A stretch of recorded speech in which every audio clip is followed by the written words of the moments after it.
Okay, good evening. Welcome to our 7th class on the Exodus. A little bit of a summary of the first 6 plagues. The first plague of blood, we explained, was to undermine the belief in the false... Let me mute everyone.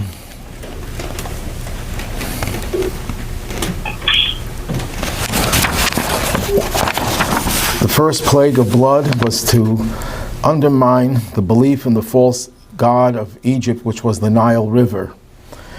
So the first thing was to show the Nile River is not God, doesn't have the ability to provide you with all your needs. The second plague of frogs also affected the Nile River, which produced the frogs. But as I explained, the first step is to discredit a false god intellectually. But it's not enough. You have to also discredit it emotionally, that a person shouldn't feel attached to it even if it doesn't make sense. Because there are so many different ideologies that people follow blindly, even though they know it makes no sense. It's totally irrational. It goes against everything that the Torah says. There are religions who base themselves on the Torah, but then they make up all sorts of stories that are irrational, but you can't get them to disavow that belief because they're emotionally attached to it. The third plague of lice established the uniqueness of God, that God could even create things that are smaller than a barley corn, which the magicians needed to have in order for them to do their magic. That was to show the uniqueness of God, but also that we spoke about how in the educational process, it's not enough to get rid of your idols. You have to also make positive steps and incremental steps. Small steps are also important. God is not great in the sense that he likes big and not small. To God, and big and small are equal. The fourth plague, which was a mixture of wild animals, and it's the first time the Torah says it did not affect the Jews, the Israelites, that was to demonstrate the God's love for us, that we have a godly soul, and that makes us unique. And that it's not enough that you give a person the ability to grow incrementally. You have to know that you are unique, that you are special in order to develop, in order to get out of your own imprisonment. You have to know how unique you are, because many people who give up with their development, they say, how could I achieve anything? I'm a nobody. I'm hardly a human being. No, you're not only a human being, you also have a divine character as well. The fifth plague of pestilence, which killed the animals, this is to, and also there the Torah says it only affected the animals of the Egyptians, not the animals of the Israelites. It's to show us that even our animal, there are 2 kinds of animal souls. There's an animal soul, an Egyptian animal soul, as it were, which has to be destroyed, has to be shunned. And then there's the Israelite animal soul, the animal soul that could be used for positive things. You could convince even the animal in you that doing a mitzvah is a good thing. So a Jew has to know that not only does he have a godly soul, but he also has an animal soul that can be salvaged and can be elevated and can become a source of positive energy. The sixth plague of boils, this is the first plague that actually affected the bodies of the Egyptians. It disfigured their bodies. Now that we recognize God's uniqueness and God's relationship with us, and the fact that we have a godly soul, and even our animal soul can be something positive, we have to now go through a paradigm shift by completely shedding the perception of reality the way it's done in Egypt. We have to disfigure the body or the template of the Egyptian mindset. And that's what the plague of boils, where it says they couldn't stand, the magicians couldn't stand in front of Moses. Their whole system collapsed. They were now in a state of collapse, their system, ready to become receptive to a positive system. And this is not just for Egyptians, this is for everyone, to recognize that in the process of the Exodus, you have to develop a totally different kind of mindset. It's not enough to go through positive steps. You have to change the way you think, the way you describe your own body, your own template. That's the first step in a paradigm shift. But you don't start with that. This is the sixth plague. Is the sixth plague? It's the first of the 5 later plagues. Why is it later? Because before you could destroy a template, you have to first give the person positive reinforcement. You have to build the person first, give them the right ingredients, as it were, and only then could you then destroy their existing template. And now we're going to come to the 7th plague, the plague of hail. This plague, as we said in the past few weeks, that every plague added more severity, more harshness, more destruction over the plague that preceded it. The first plague, blood, was a nuisance. The water turned into blood. They could have survived without the Nile River. If they dug wells, they would have water. If they purchased water from an Israelite, from a Jew, it would remain water. So it was just a big annoyance. It was a pain in the neck. The plague of frogs was more than just annoyance. It was disgusting, but it didn't hurt anybody. The plague of lice was probably more disgusting than the plague of frogs, but it didn't kill anybody. Even the mixture of wild animals, this was terrified people, so it was an emotional thing, but it didn't physically harm them. The first plague that actually destroyed something was the plague of pestilence, which destroyed their property, their animals. And then the plague of boils was the first plague that actually affected their bodies. It caused them tremendous pain, physical pain of their bodies. So when God punishes, and this is the simple understanding of the 10 plagues, he does it incrementally. But now we get to the 7th plague. This is even worse than the 6th plague, because the boils injured their bodies. It didn't kill anybody, but when you have this hail, there was a mixture of ice and fire, which was one of the miracles. Here the plague was anyone who stayed outside would have been killed by the hail. So this was a deadly plague. Another thing, what's unique about this plague, the other plagues, you didn't see the miracle. Let's say the boils. The boils, once you had the boils, they didn't see anything miraculous. But when the hail was coming down, they saw the hail had fire in it. Fire in ice, it doesn't make any sense. They saw the miracle all the time. So not only did it become more harsh and more destructive, but the miracle was greater than the miracles before, because you can see the miracle all the time. You saw lice. Lice is not miraculous. Frogs are not miraculous. It was miraculous that they were produced from nothing, but you didn't see that. You didn't see how it was produced.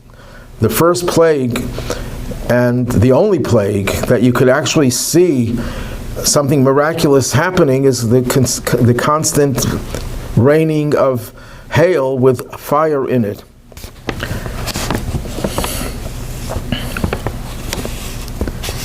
Now, in the Torah it says, if you still tread upon my people, not sending them out, then I'm going to rain down a very heavy hail at this time tomorrow. At this time. And Rashi says, Moses scratched a line on the wall for Pharaoh and said, tomorrow, when the sun reaches this point, the hail will come down.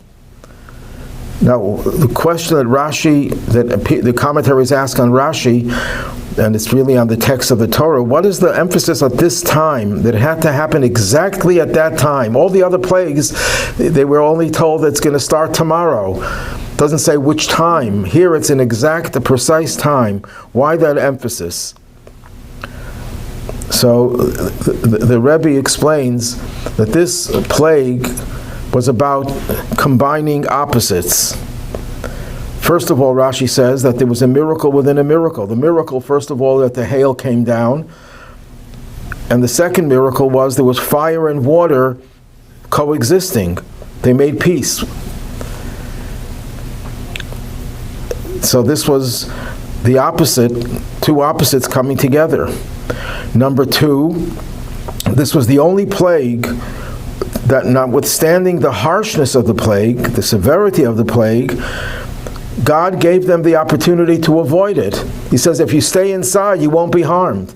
This is the only plague where they were told, it's a terrible plague, it's going to kill you, but you could avoid it. Two opposites. On one hand, God is meting out harsh justice. On the other hand, he's showing compassion in the same plague. That's combining two opposites. That's the same idea as fire and water. Fire is destructive, is judgment, and water is chesed, is kindness. Water is the source of life. And they were combined. And then the plague came from the name of God.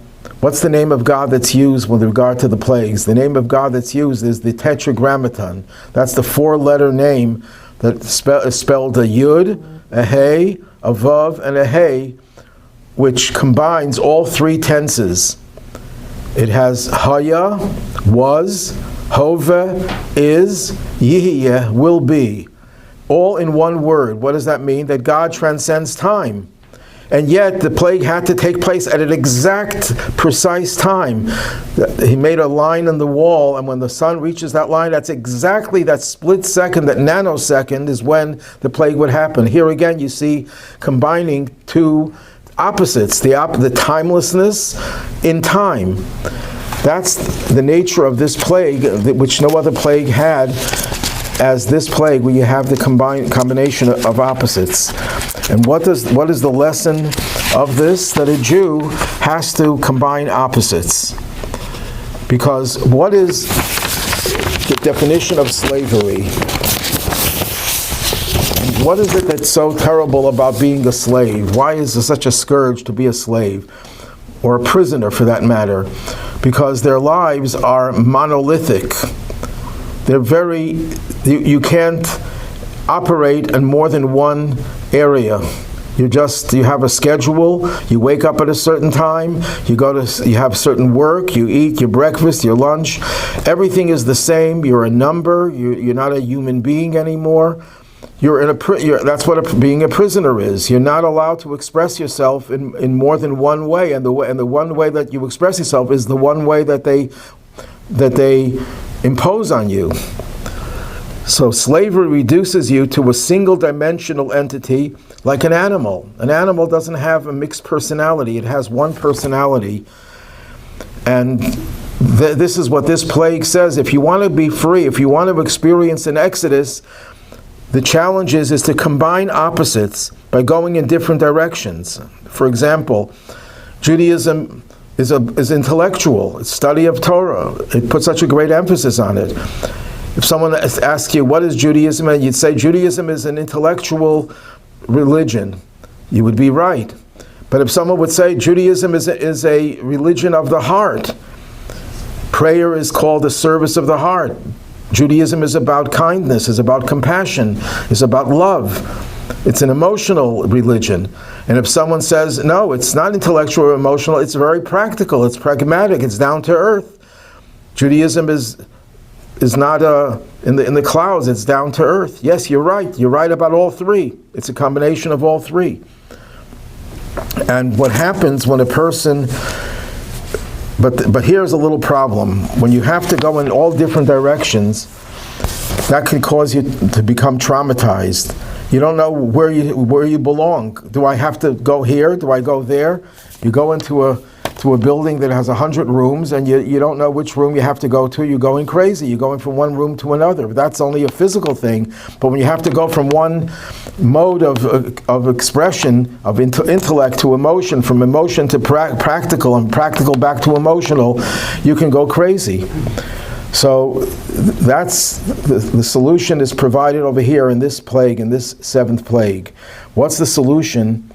That they were told to bring all their assets inside. God tells them, if you want to be protected, bring everything inside. What does that mean metaphorically? What's the difference between outside and inside? Outside, when we use the term outside in Judaism, we're talking about the public domain, the domain of many, where there are many influences. The street, the marketplace is filled with influences. And even if they're good influences, they pull you in all different directions, because that's the nature of multiplicity. When things are multiplied, they each have a different effect on us. They attract us, and we don't know where we belong. If you look at most of society that goes out into the street, metaphorically, they're confused. They don't know what their life is all about, and they're going in all different directions. So it's not always a healthy solution to be free from prison. In prison, you're monolithic. You have a one-track existence. But when you go free, you're not better off, because you're being pulled in every direction. That's why the seventh plague, they're told, bring everything inside. When you say inside in Hebrew, Reshut HaYachid, the private domain, means it's a singular domain. Well, how do you reconcile bringing everything, multifarious influences, bringing them into unity? That means you have to have one overarching purpose. That's what takes all of your different movements in different directions, and it unifies everything, because everything you're doing, when you're learning Torah to introduce God's one Torah, which reflects God's oneness in your mind. When you daven, when you pray, you're connecting to the one God. When you do a mitzvah, you're connecting to that one God as well. In other words, you can have 100 different directions in which you go. If there's one goal, a unified goal, it brings serenity, it brings peace into all the different directions that you go. You don't feel fragmented, you don't feel you're being pulled in every direction, because everything is directed to one goal. There's an expression in the Zohar, it's actually in an earlier book, the Sefer Yetzirah, where it says, Imratz libcha, if your heart races, shuv le'echad, retreat to the one. What does that mean, if your heart races? If you're going in all different directions, because you're in a state of tremendous passion, because you're excited about God, and you're being pulled in that direction, and that can pull you out of this world. How do you survive? By recognizing that the whole purpose of my life is to go retreat to the one, to permeate everything that we do with the idea of God's oneness, and bring that oneness down into this physical world. So you can live a life with multifarious directions. You're going in every direction, but you bring it inside. You recognize that everything is going in one direction, really, to the oneness of God. So you could be multifaceted, but you're also united. You have many choices, but you're going in one direction. Now, what is the problem with staying outside? When you live outside in a multifarious world, there are two challenges, two problems. One problem is you're exposed to negative passion, fire, and icy indifference, ice. The two ingredients of this plague. This plague had ice, and inside the ice was fire. When you stay outside, you are exposed, you're vulnerable. Why? Because you're exposed to both fire, the wrong type of fire, the type of passion that is evil, that is negative, that is destructive. And then at the same time, you're also exposed to the indifference, the coldness, the insensitivity, the lack of feeling. That's what exists outside. So that's why this plague, they were told, don't stay outside, because if you stay outside, you'll be harmed by the ice or by the fire, by one or by the other. You have to bring everything inside. And this parallels this commandment, which is already changing your whole outlook in life. It's changing your outlook because you have multiple directions. You're not a prisoner who's locked in a chain and can only be in one place, in one direction. You're a free person, but you're free in a way that it doesn't create this chaos in your life, because it's all brought inside. It's all influenced by the oneness of being inside. And this parallels the seventh commandment. As I mentioned, that each of the 10 plagues parallel one of the 10 commandments. How does this parallel the seventh commandment, which is, do not commit adultery? What is adultery? Adultery is where you're pulled in other directions. Instead of being faithful to one spouse, you deviate and you go in other directions, and it's not directed to the one. It's literally compromising the oneness, and that's why it's a negative commandment. That's why it's a plague. Another thing about the combination of fire and water in this seventh plague was to repudiate the belief in multiple deities. One of the things that idol worship was unique in that you never saw a culture that believed in one idol and one false god. It's always multiple gods. Although they say that the Egyptians believed in one god at a certain point, in the sun god, I don't believe that that's true, because the Egyptians had many, many gods. Maybe they had one primary god. But at any rate, pagan cultures had beliefs in many gods. Now, it would also be an idolatry if they only believed in one false god. But yet they always tend to believe in multiple forces. Why? Because it occurred to them, how could there possibly be one God? Is that God a good God or a bad God? If he's good, how could there be evil in the world? If he's bad, how could there be good in the world? So they came to the conclusion there must be many gods. There's a God of good, a God of evil. If it rains, then there must be a God in charge of rain. If it snows, you can't rain and snow at the same time, unless maybe you're in Buffalo. Sometimes we can have rain and snow at the same time. But usually, so there must be different gods for each thing. This plague said, no, you're making a mistake. Look at this plague. You have fire and water together. God is responsible for both fire and water, even though they're opposites. This one God could create multiple existences. Here you have a quote from the Midrash about the fire and the hail. Imagine two fierce legions who were always at war with one another, but when the king needed their services for his own battle, he made peace between them, so that both should carry out the orders of the king. Likewise, fire and water are hostile to each other, but when the time came to do war with Egypt, God made peace between them, and both smote the Egyptians as fire within the hail. So God used both weapons, as it were, to attack the Egyptians.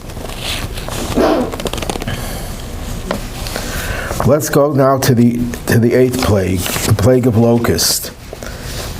It starts off, before we get into the locust itself, there's an introduction. And the introduction reads as follows. Come to Pharaoh, God says to Moses. Come to Pharaoh, for I have hardened his heart and the heart of his servants, in order that I may put these miracles of mine in his midst. Now, it's a little bit strange over here. He says, come to Pharaoh, for I have hardened his heart and the heart of his servants. Why was Pharaoh's hardened heart a reason to go to him? That's a reason not to go. God's saying, Pharaoh's not going to listen to you, therefore go to him. Doesn't make sense. If he's not going to listen, then don't go. So why is God saying, I hardened his heart, but yet go to him? So it's obvious, as commentaries answer, that what God is saying, the reason I'm bringing these plagues is not to get Pharaoh to let the people go. That I can do in 1 second. We don't need the plagues just for Pharaoh's sake. We need the plagues for your sake. It's to teach you the greatness of God, to show how God has the power that God has, and that God's power will be demonstrated in ways that you've never seen before. That's one approach. Another approach by the Chidushei Harim, one of the great Hasidic masters, and this is a novel idea, that Moses was hesitant to go to Pharaoh. Moses was jealous of Pharaoh. Jealous of Pharaoh? Why should he be jealous of Pharaoh? Pharaoh wasn't going to win any awards for being nice. He's not going to win the Nobel Peace Prize.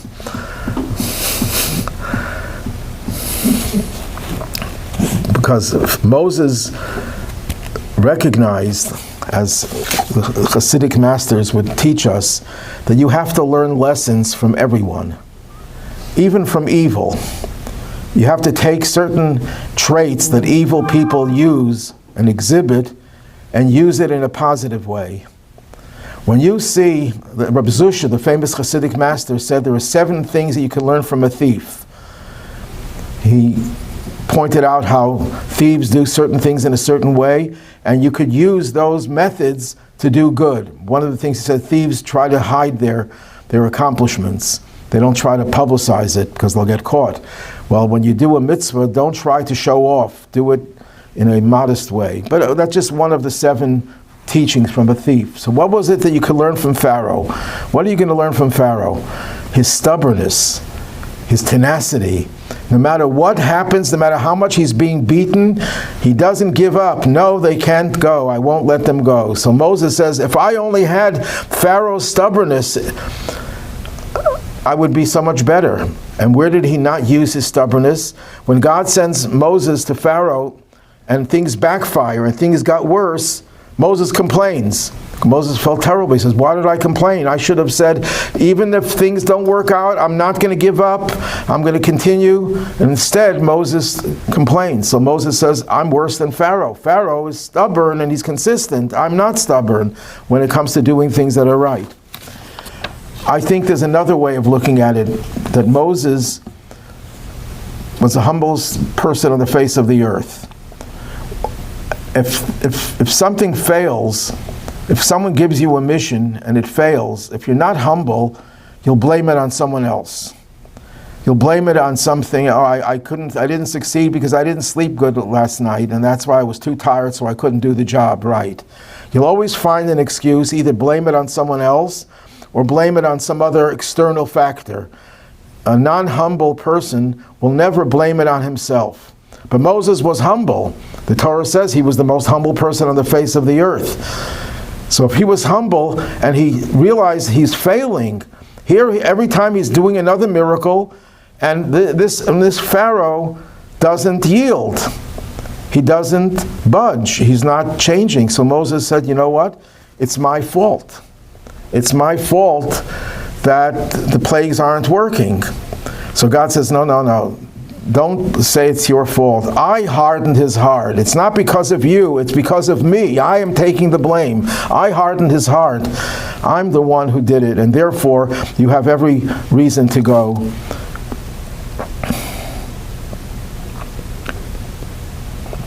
And that also, Pharaoh was no tzaddik, even in terms of his stubbornness. He wasn't so stubborn. He was a feckless leader who didn't have any real principles, even in his own way. I hardened his heart, God says, and therefore don't hesitate to go to him again.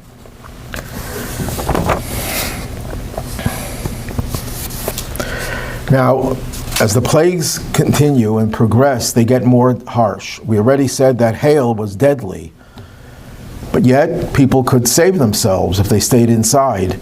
The plague of locusts was even more deadly. Although locusts don't kill people, but if they eat up all the food supply, people are going to die of starvation. So this was even more deadly. Who knows how many people would died as a result of the famine that must have happened because of the locusts eating everything. So so far it's the harshest of all the plagues because their food supply was being destroyed. And the way the Torah describes the locusts, that they covered the eye of the land. Literally, that means they swarmed in such great numbers that you couldn't see the earth. You just saw locusts. But everything has to have a deeper meaning. What's the deeper meaning that they cover the eye of the land? There are two perspectives in life. There's a perspective which I would call seeing everything from the outside in.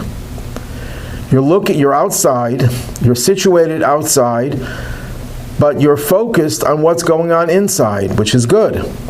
Even though you're outside, you're looking inside. But you're looking inside from the outside. And then there's looking from the inside out.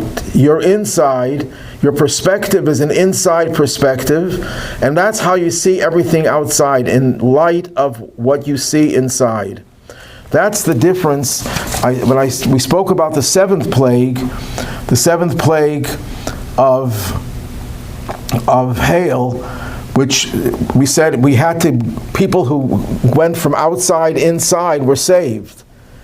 Because once you're inside, once you focus on unity, on the one God, and you're no longer influenced by the multifarious influences outside, you're safe.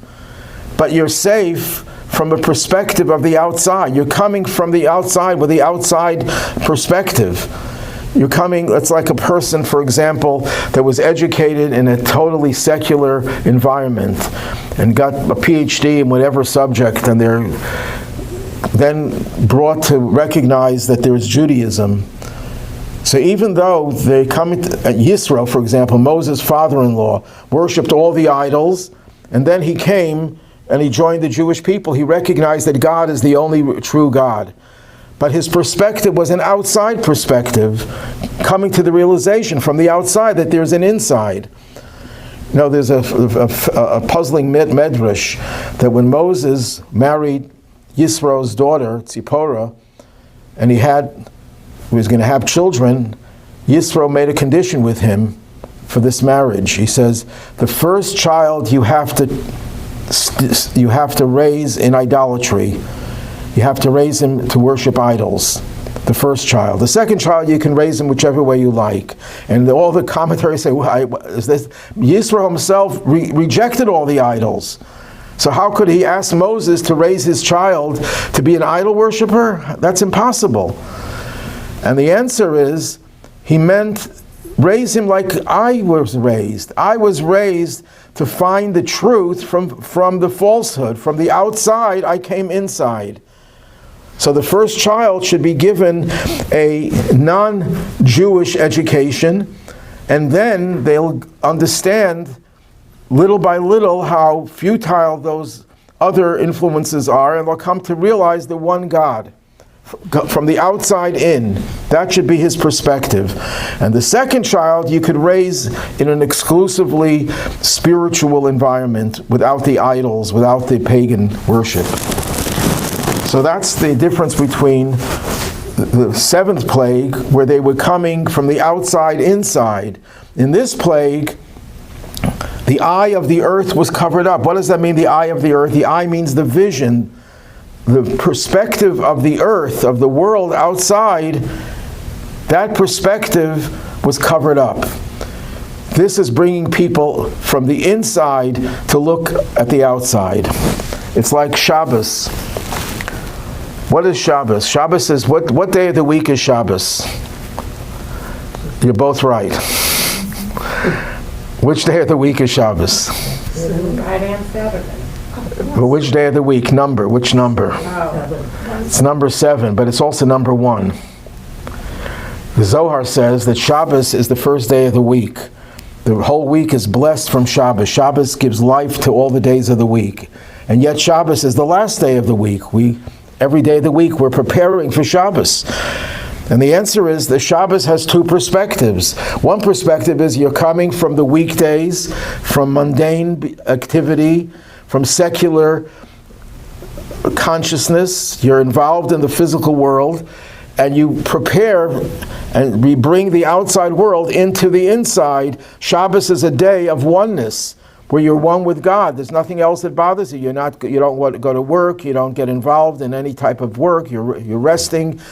We say in our prayers on Shabbos afternoon, Ata echad v'shimcha echad. You are one. Your name is one. Shabbos is a day that we're all one. But we're coming from the outside. We coming from the weekdays into Shabbos. That's one perspective. That's a lower level. But then there's a higher perspective where we come from Shabbos to the next week. The next week is different than the week before. The next week is already influenced by Shabbos. It's from the inside looking out. And that's what this plague is about. The plague of Locust is covering up the eye of the earth, the perspective of the world.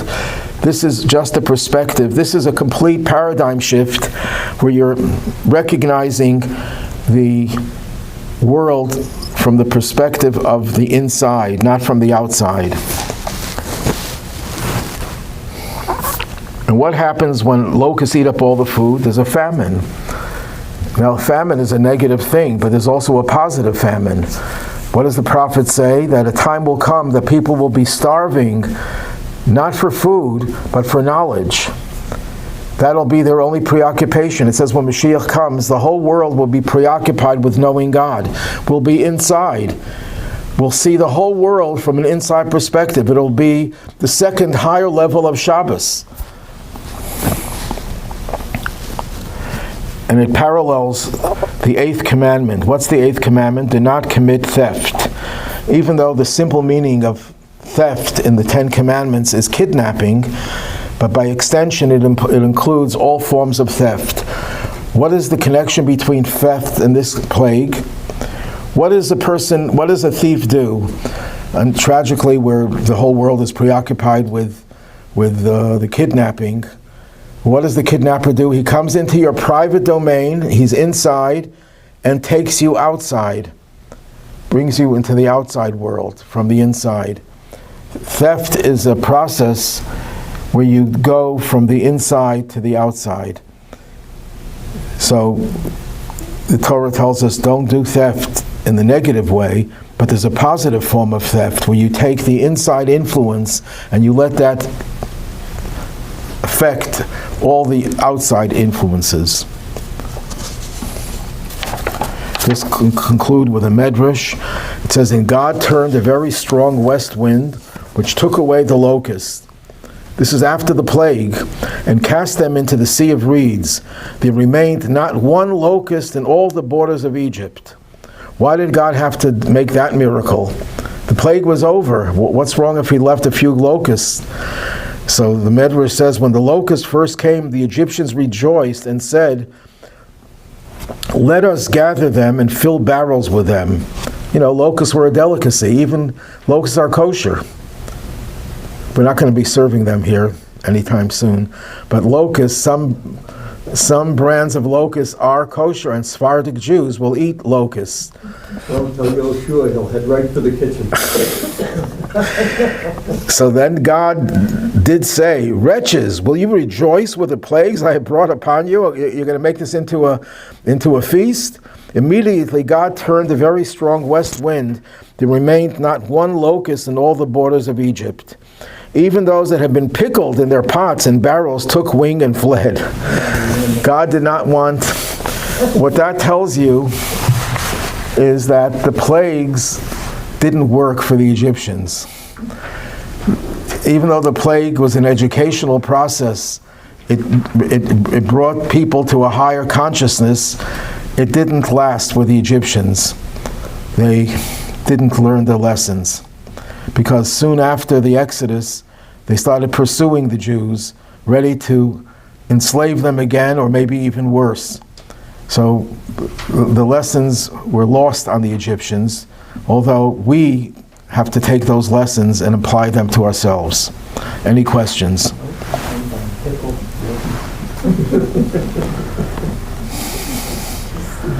I lived in the Locusts in Baltimore one time, at least once. I think it's every 21 years, or is it every 7 years? Oh, it's cicadas.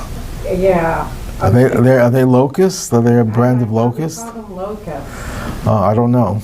It was absolutely... There are many different types of locusts. They were in your hair, they were in the trees, all over the trees. I think they're the cicadas. They were loud. Yeah. That's what They were... Why did they have them and nobody else has them? And they come up every 18 years or something like that. They're 21 years. 21, whatever. Any questions on Zoom? No, Baltimore. Baltimore.